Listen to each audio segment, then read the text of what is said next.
বন্ধুরা, আপনারা দেখছেন কুকিং হাউস অব অনিমা। মিষ্টি কুমড়োর ডাগা পাতা দিয়ে একটা রেসিপি তোমাদের সাথে শেয়ার করব। খুব সিম্পল এবং টেস্টি রেসিপি। তার জন্য আমি এগুলো সব কেটে ধুয়ে নিয়েছি। এবার আমি গ্যাস অন করে কড়াই বসিয়ে দিয়েছি। এবার কড়াইয়ের মধ্যে আমি দিয়ে দেব, সবগুলোই আমি দিয়ে দিলাম। এবার গ্যাসের ফ্লেমটা সিম করে দেব, দিয়ে আমি এটা ভাপিয়ে নেব বা মজিয়ে নেব। আমি ঢাকা দিয়ে দিয়েছিলাম, এখানে তো কোনো জল পড়েনি, তাই জন্য দেখতে আসলাম যে পুড়ে যাচ্ছে না লেগে যাচ্ছে কিংবা কড়াইতে। এবার উল্টে দিলাম। 1 মিনিট পর আমি এসছি, আবার 2 মিনিটের মতো আমি ঢাকা দিয়ে দেব। 2 মিনিট পর আসলাম। টোটাল 3 মিনিট আমি এইভাবে নেড়ে চেড়ে নিয়েছি।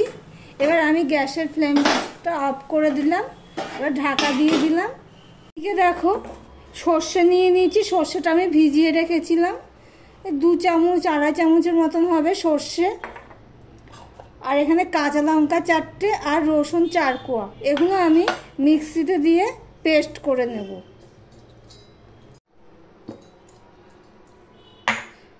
এই 4টে কাঁচা লঙ্কার এগুলোও দিয়ে দিলাম।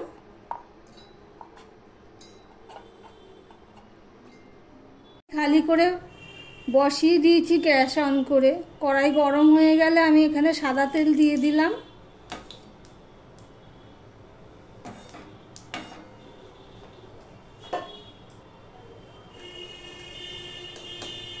তেলটা গরম হয়ে গেছে, এবার আমি এখানে 5 ফোড়ন দিয়ে দিলাম।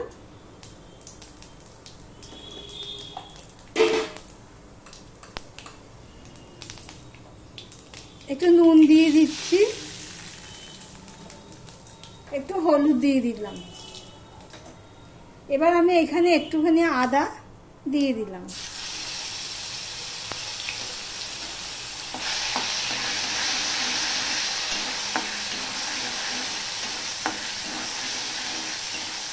খুব ইজি এবং সিম্পল রেসিপি। এতে কোনো সবজি পড়বে না, শুধু এই মিষ্টি কুমড়োর ডাগা পাতাই পড়বে। ফোড়নটা হয়ে গেলে আমি এখানে যে সিদ্ধ করে রেখেছিলাম 3 মিনিটের মতো, সেগুলো আমি দিয়ে দিচ্ছি।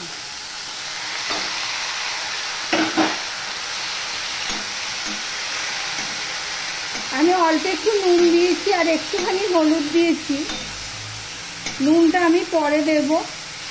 একটু হলুদ দিয়ে দিচ্ছি। নুনটা বুঝে দিতে হবে, এটা বেশি ঝোল করলে হবে না, তো গা মাখা মাখা হবে। সেই জন্য সমস্ত কিছু মিশিয়ে নিয়ে আমি এবার ঢাকা দিয়ে দিচ্ছি। 2 মিনিট পর চলে আসলাম। এবার নেড়ে দিলাম। ডাঁটাগুলো তো সিদ্ধই হয়ে গেছে। এবারে যে পেস্টটা করে রেখেছি আগে থেকে, সেটা আমি দিয়ে দিচ্ছি।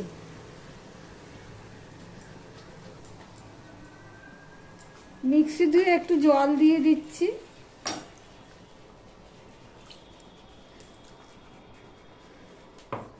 ভিডিওটা যদি ভালো লেগে থাকে তাহলে লাইক, কমেন্ট, শেয়ার এবং সাবস্ক্রাইব করে পাশে থাকার অনুরোধ রইল।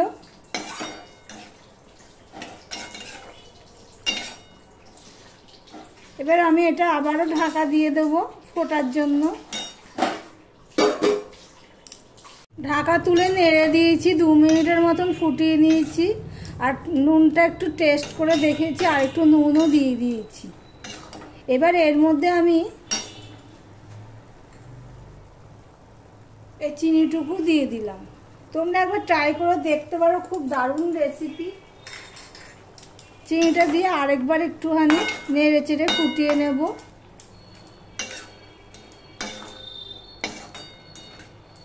দারুণ স্বাদ হয় খেতে, একটু অন্য স্বাদের, অন্যরকম দেখতে একটা রেসিপি। একটা ডিশে নিয়ে দেখাচ্ছি।